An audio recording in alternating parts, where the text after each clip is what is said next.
আসসালামু আলাইকুম বন্ধুরা, আজকে আমি সারাদিন কি করলাম সেটা আপনাদের সাথে শেয়ার করব। এটা হচ্ছে চিংড়ি মাছ দিয়ে মশলা কষানো হচ্ছে, আর এটা হচ্ছে নারিকেলের থেকে রসটা বের করা হয়েছে। এটা নারিকেলটা কুড়িয়ে সেদ্ধ করে তারপর এটা ঠান্ডা করে চিপে রসটা বের করা হয়েছে। এখন এই মশলার মধ্যে নারিকেলের রসটা দেয়া হলো এবং এটা অনেকক্ষণ জাল দিয়ে তারপরে এটা একটা সঠিক একটা পর্যায়ে এনে তারপর খাওয়া হবে। এখানে একটা চীনা হাঁস নেওয়া হয়েছে এবং মশলাগুলো আমি নিজের হাতে গতকাল রাতে বেটেছি। সেটা হচ্ছে হলুদ, মরিচ, তারপরে আদা, রসুন, জিরা। কথাগুলো শুনলে আসলে অনেকটা অবাক মনে হবে, কিন্তু এটাই সত্যি। সব মশলা দিয়ে লবণ ঠিক মতো দিয়ে তারপরে পেঁয়াজ, গরম মশলা যা যা প্রয়োজন একটা হাঁস রান্না করতে সব কিছু দিয়ে তেল দিয়ে এখন আমার শাশুড়ি তার নিজের হাতে ভালো করে মাংসটাকে মেখে নিচ্ছে। আসলে এই মাখার মধ্যে অনেকটা হচ্ছে রান্নার স্বাদটা চলে আসে। সে খুব ভালো করে যত্ন করে আমাদের জন্য রান্না করবে বলে সে সব কিছু নিজের হাতে মোটামুটি করছে, আমরা তাকে হেল্প করছি।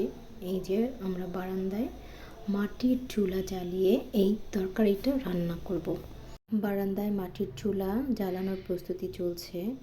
আসলে শুনলে অনেকটা অবাক হবেন, এই চুলাটি আমার শাশুড়ি তার নিজের হাতে বানিয়ে বরিশাল থেকে সে বহন করে নিয়ে এসেছে একা, তার সাথে কেউ ছিল না। তো আসলে এই বিষয়টা খুবই টাফ। তার নাতিনদেরকে সে আনন্দ দেওয়ার জন্য এই কাজটা করেছে, গ্রাম্য একটা ফিল দেওয়ার জন্য। আসলে তার খুবই শখ তার নাতিনদেরকে সে আনন্দ দিবে। আসলে বিষয়টা খুবই ভালো। এই যে পাতিলাটাকে বসিয়ে দিয়েছি, এটার পেছনে কিছু মাটি লাগানো হয়েছে যেন হাঁড়ির গায়ে কালিটা না লাগে। তারপরে যে অনেকটাই বলক চলে এসেছে, এখন খুব ভালোভাবে নেড়ে চেড়ে রান্না করা হবে। তো আসলে মাটির চুলায় রান্নার জিনিসের স্বাদই আলাদা। এই হাঁসটা আসলে আমার জায়ের বাসায় তার বোন এসেছিল বেড়াতে, বোনের জন্য একটা হাঁস নিয়ে এসেছিল, চীনা হাঁস।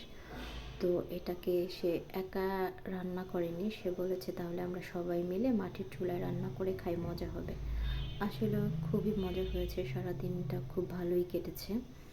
তো এটা খুবই ভালো লেগেছে খেতে, মাটির চুলা রান্নার স্বাদই আলাদা। এটা আসলে আমার শাশুড়ির জন্য সম্ভব হয়েছে। এই যে এখানে এরপরে আমরা রান্না শেষ করে চালের রুটি বানাচ্ছে সবাই, আর আমি এখানে ভাজতে চলে এসেছি। ভাজতে ভাজতে আপনাদের সাথে আমার বিবাহিত জীবনের প্রথম দিকের রুটি বানানোর কথা কিছুটা শেয়ার করি। আসলে আমার গ্রামের বাড়ি হচ্ছে মুন্সিগঞ্জ, আর আমার বিয়ে হয়েছে বরিশালে। তো বরিশালে বিয়ে মানেই হচ্ছে চালের রুটি বানাতেই হবে। তো আমি তো আসলে বানাইনি, যদিও আমার মা বরিশালের অসংখ্য বার খেয়েছি, কিন্তু কখনো নিজের হাতে বানাইনি। তো প্রথমত আসলে আমার অনেক কষ্ট হতো, 3-4টা নারিকেল কোড়ানো, তারপরে হচ্ছে এগুলোর আয়োজনে শাশুড়িকে হেল্প করা, সাথে ছোট বাচ্চা ছিল, মানে বড় মেয়েটা তখন ছোট ছিল। সে 3 থেকে 3.5 কেজি চালের গুঁড়া সিদ্ধ করে রুটি বানাতো সে, আর আমি সে সবগুলো বানাতো, আমি ভাজতাম। আসলে খুবই কষ্টদায়ক ছিল, কিন্তু এখন অনেকটা হয়ে গিয়েছে, এখন অনেক কিছুই করতে পারি, সবাই দোয়া করবেন। আর বরিশালে বিয়ে হয়ে আসলে আর কিছু অভিজ্ঞতা হোক আর না হোক, চালের রুটির অভিজ্ঞতাটা খুবই ভালো হয়েছে। তো সবাই দোয়া করবেন, সুস্থ থাকবেন, ভালো থাকবেন। আল্লাহ হাফিজ, আসসালামু আলাইকুম।